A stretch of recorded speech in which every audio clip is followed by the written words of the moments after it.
Hey guys, welcome back to the channel.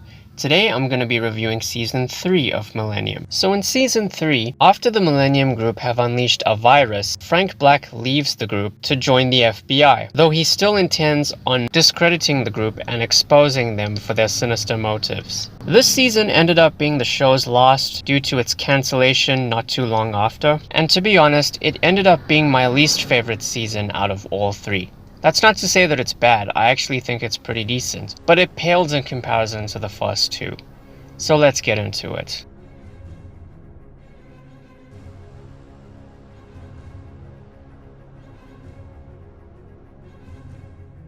So first of all, it was interesting to see the Black family be reduced to just two members, Frank and Jordan. You know, the death of Catherine definitely brings these two closer as father and daughter. Meanwhile, the tensions between Frank and Peter Watts are now at an all-time high. You know, Peter is doing whatever it takes to prevent Frank from sabotaging the group's plans. A new addition to the cast is Emma Hollis, a young FBI agent who becomes Frank's protege. And there's quite a few episodes this season centering on some of her family members. Had the show been picked up for a fourth season, I would have liked to see her return, as I felt there was a lot more potential with her.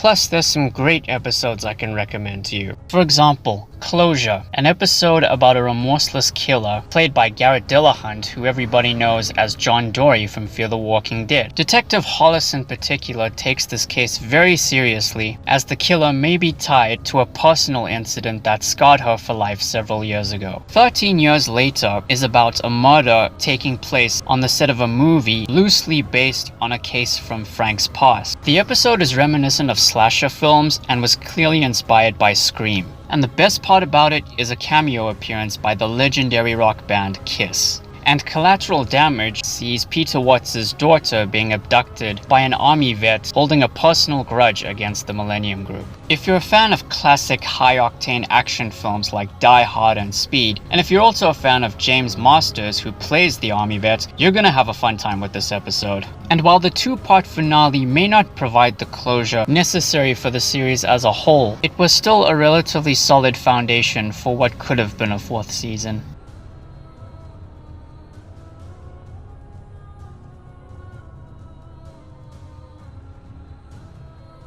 Now, the first issue I have with this season, this being the most obvious one of course, is the fact that it ignores the Season 2 cliffhanger almost entirely. Instead of capitalizing on the potential with a pandemic storyline, this season pretty much downplays the seriousness of it, making it, in my opinion, one of the biggest missed opportunities in TV history. Aside from that, this season returns to the more straightforward procedural roots of the first season. So a lot of the creativity and charm of Season 2 is glaringly absent here. And of course, some episodes weren't all that great. Like Teotihuacan, for example, an episode about a deadly shooting spree at a high school being mysteriously tied to a group of citizens setting their own agenda for the year 2000. It was a decent episode, but things didn't always seem to make sense and the ending was kind of anticlimactic.